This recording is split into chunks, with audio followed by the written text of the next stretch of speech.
In tonight's top story, North Dakota's top oil and gas experts came together again today for a continued discussion about how to make 6,200 wells still idle, due in part to the coronavirus, profitable once again. As Renee Cooper reports, some say it's time to take care of the land these wells are sitting on, and others say it's time to put people back to work.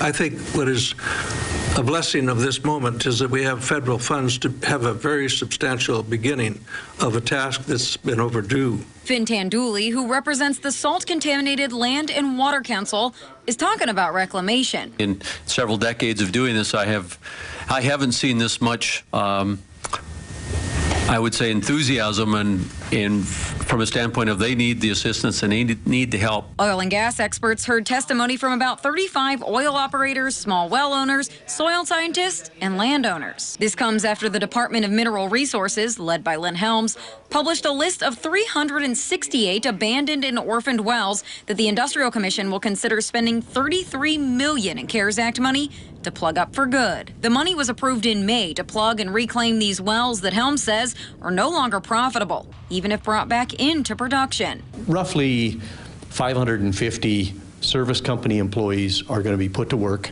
as their PPP expires, and probably about 600 people put to work doing the reclamation, which is the second phase of this. So all in all, well over 1,000 jobs are going to be created. Some testimony was called in by oil operating executives who asked that the state not confiscate their wells. Other callers were frustrated landowners like Scott and Tim Sunhagen, who own a family farm in Tioga.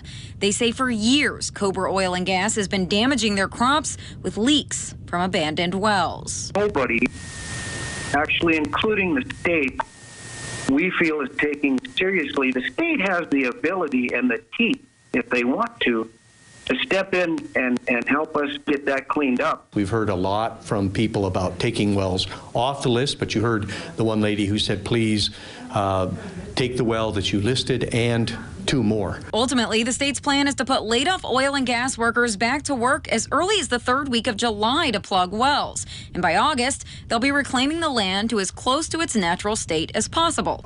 Helms believes about 350 to 400 wells will end up meeting this fate. Under the statute, if that well has been in abandoned status for 1 year, legally it's subject to confiscation. The downside for those fighting to get their wells back into production is once the state confiscates the well, they own it, including all equipment and sellable oil from there on out. Reporting for KX News in Bismarck, Renee Cooper. Between now and next week, the Department of Mineral Resources will come up with a final list of wells. And on June 19th, it'll be presented to the Industrial Commission, which will make the final call.